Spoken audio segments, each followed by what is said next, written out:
Nature Mantra BP sugar thyroid reversal Nature మంత్రతో సాధ్యం.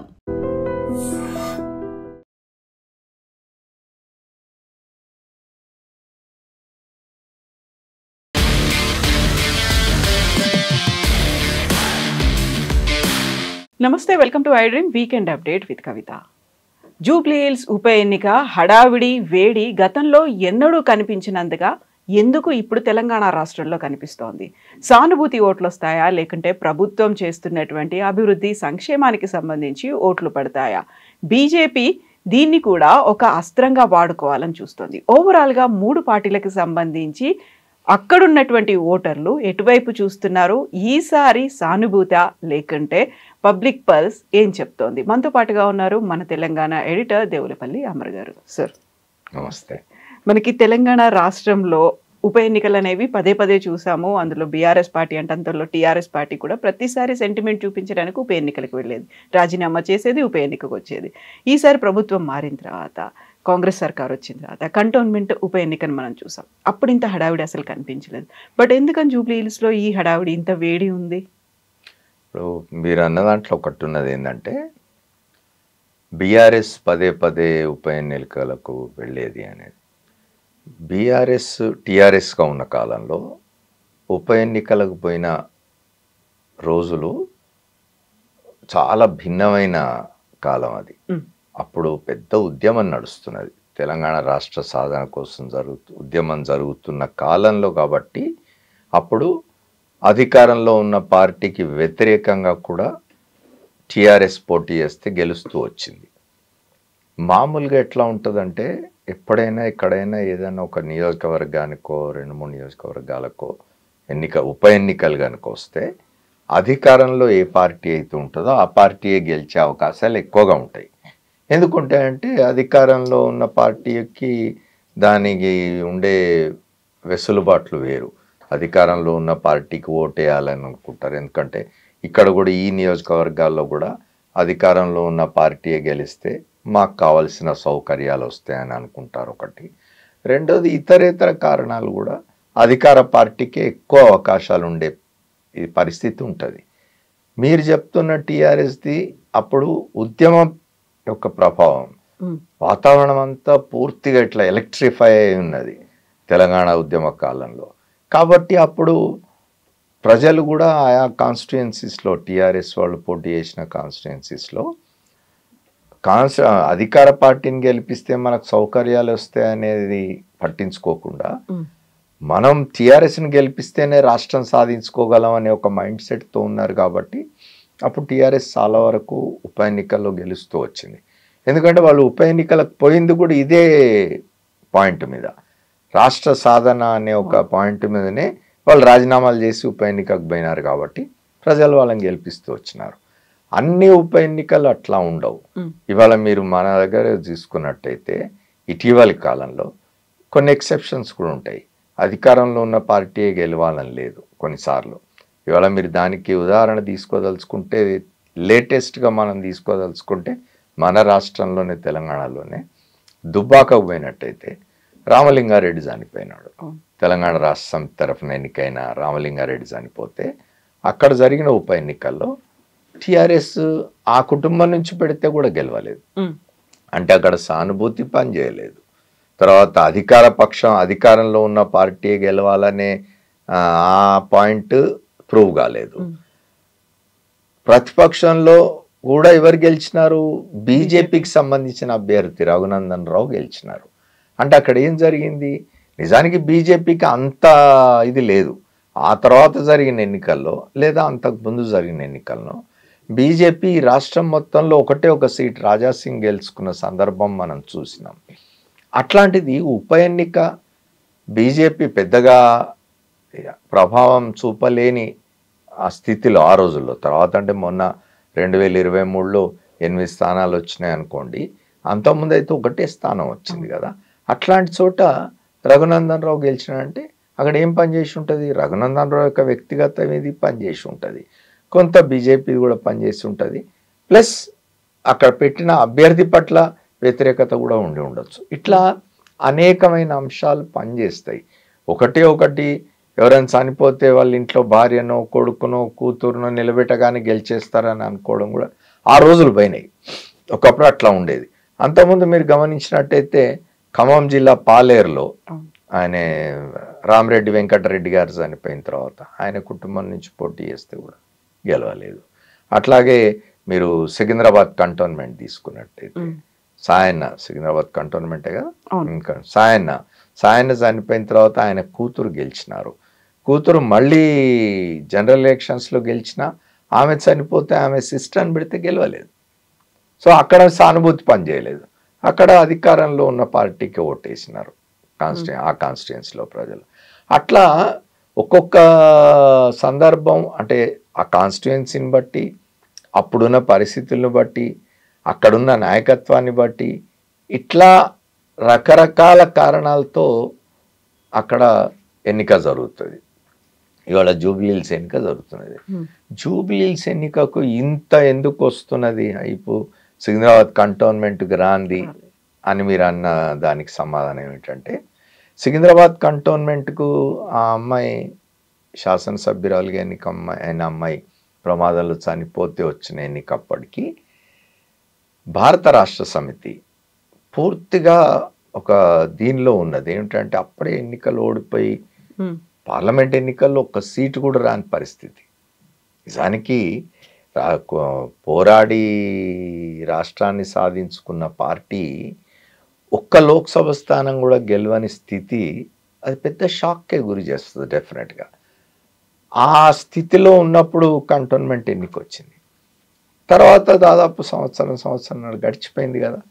ఇప్పుడు భారత రాష్ట్ర సమితి తన ఆయుధాలని చేసుకుంటున్నది, పదును పెడుతున్నది. కొంత మళ్ళీ యాక్టివ్ అయ్యి బయటకు వచ్చి చేసే పోరాడే దీనిలో కొంత వచ్చింది. కాబట్టి జూబ్లీహిల్స్ని ఇప్పుడు అదొక పరీక్షగా చూస్తున్నారు. జూబ్లీహిల్స్లో ఇప్పుడు బీఆర్ఎస్ గెలిచింది అనుకోండి, ఫర్ ఎగ్జాంపుల్ బీఆర్ఎస్ గెలిస్తే it's a big shot in the arm of BRS. Bharat Rashtra సమితి శ్రేణుల్లో కింది స్థాయి నాయకత్వంలో ఒక కొత్త స్ఫూర్తి, ఉత్సాహం వస్తాయి కదా. ఎందుకంటే ఆ ఓటమి నుంచి మళ్ళీ ఒకటి గెలుచుకున్నాం మనం, పర్వాలేదు మళ్ళీ మనకు భవిష్యత్తు ఉన్నది అనే ఒక ఆశ కల్పించే విధంగా ఉంటుంది. కాబట్టి అక్కడ ఎట్లయినా గెలవాలి అనే ఒక ప్రయత్నం భారత రాష్ట్ర సమితి చేస్తుంది. ఏ పొలిటికల్ పార్టీ అనేది చేసే పని అదే. పూర్తిగా ఎప్పుడైతే మనం నిస్పృహలో ఉన్నాం, నిరాశలో ఉన్నాం, మన కాడర్స్ అన్నీ కూడా చాలా స్తబ్దుగా తయారవుతున్నాయి అన్నప్పుడు ఒక ఉత్సాహం కలిగించడానికి ఉపయోగపడుతుంది ఇది అని బీఆర్ఎస్ శాయశక్తుల ప్రయత్నం చేస్తుంది గెలవడానికి. అయితే అధికారంలో ఉన్న పక్షానికి ఉన్న అడ్వాంటేజెస్ గురించి కూడా చూసుకోవాలి. అధికారంలో ఉన్నది, అది ప్రధానమైన అడ్వాంటేజ్. రెండవది అక్కడ ఆ పార్టీ అభ్యర్థిగా నిలిపిన వ్యక్తి, ఆ వ్యక్తి యొక్క బ్యాక్గ్రౌండ్ చూసుకోవాలి. ఆ వ్యక్తి గతంలో ఒకసారి ఇండిపెండెంట్గా పోటీ చేసి సైజబుల్ నెంబర్ ఆఫ్ ఓట్స్ సాధించుకున్న వ్యక్తి. తర్వాత అప్పుడు మజ్లిస్ సపోర్ట్ కూడా ఉండింది. ఇప్పుడు అధికార పక్షం అభ్యర్థిగా ఉన్న అతనికి మజ్లిస్ కూడా సపోర్ట్ చేస్తున్నది. ఆ నియోజకవర్గంలో ఉన్న అల్పసంఖ్యాక వర్గాల మైనారిటీల ఓట్లు మేము తీసుకోవాలి. 1,00,000కు పైగా మైనారిటీ ఓట్లు ఉన్నాయి అక్కడ. ఇట్లాంటి ఫ్యాక్టర్స్ అన్నీ ఇక్కడ పనిచేస్తాయి. ఇట్లా తీసుకొని చూసినప్పుడు జూబ్లీహిల్స్ ఎన్నిక అధికార పక్షానికి కూడా జూబ్లీహిల్స్ ఎన్నిక ప్రతిష్టాత్మకం అవుతుంది. ఇంకొక అడ్వాంటేజ్ అధికార పక్షానికి చాలా బలంగా బీసీల రిజర్వేషన్ల అంశాన్ని తీసుకొని ముందుకు పోతున్న అధికార పక్షం ఇవాళ చాలా స్పష్టంగా ఎక్స్పోజ్ చేసే ప్రయత్నం చేస్తున్నది. మేమైతే పూర్తి నిబద్ధతతో ఉన్నాము, బీసీలకు 42% రిజర్వేషన్ ఇవ్వడానికి స్థానిక సంస్థల్లో మేము దీన్ని నిర్ణయం చేసినాము, జీవో కూడా తీసినాము, మేము కేంద్ర ప్రభుత్వానికి పంపించినాము, గవర్నర్కి ఇచ్చినాము, కోర్టులు అడ్డం పడ్డాయి, మేమేం చేయలేని స్థితి ఉన్నది. అయినా సరే మేము పార్టీలో 42% బీసీలకు సీట్లు ఇచ్చేందుకు సిద్ధంగా ఉన్నామనే సంకేతాలని రోజు పంపుతున్నది అధికార పక్షం. అదొక అడ్వాంటేజ్ కూడా అవుతుంది. ఎందుకంటే అక్కడ పోటీ చేస్తున్న అభ్యర్థి బీసీ వర్గానికి సంబంధించిన అభ్యర్థి. అతను అవతల పోటీ చేస్తున్న బీఆర్ఎస్ తరఫున పోటీ చేస్తున్న అభ్యర్థి ఒక అగ్రవర్ణానికి సంబంధించిన గోపీనాథ్ అక్కడ పనిచేసి ఉండవచ్చు, 2-3 సార్లు అక్కడ గెలిచి ఉండవచ్చు జూబ్లీహిల్స్ నుంచి. ఆయన సామాజిక వర్గానికి సంబంధించిన వాళ్ళ ప్రభావం కూడా ఉండవచ్చు. కానీ ఈ అంశాలన్నీ కూడా దాని మీద తప్పనిసరిగా ప్రభావం చూపుతాయనేది నాకున్న అంచనా. సో క్యాండిడేట్లని అనౌన్స్ చెయ్యక ముందు నుంచి కూడా ఇక్కడ క్యాంపింగ్ అనేది పెద్ద ఎత్తున జరుగుతుంది. క్యాంపెయినింగ్ మామూలుగా అయినప్పటికీ జిల్లాలకు చెందినటువంటి లీడర్లను, ప్రామినెంట్ పర్సనాలిటీస్ని తీసుకొచ్చి బూతుల వారీగా అప్పచెప్పి వాళ్ళని ఇన్ఛార్జీలుగా చేయడం అనేది బీఆర్ఎస్ పార్టీ చేస్తుంటే, స్వయంగా మంత్రులే రంగంలో దిగుతున్నారు కాంగ్రెస్ తరఫున. అండ్ కేంద్ర మంత్రి కిషన్ రెడ్డి దగ్గర నుంచి వచ్చి బీజేపీ క్యాంపెయినింగ్ అనేది చేస్తున్నారు. హార్డ్లీ 15 రోజులు మాత్రమే ఉంది.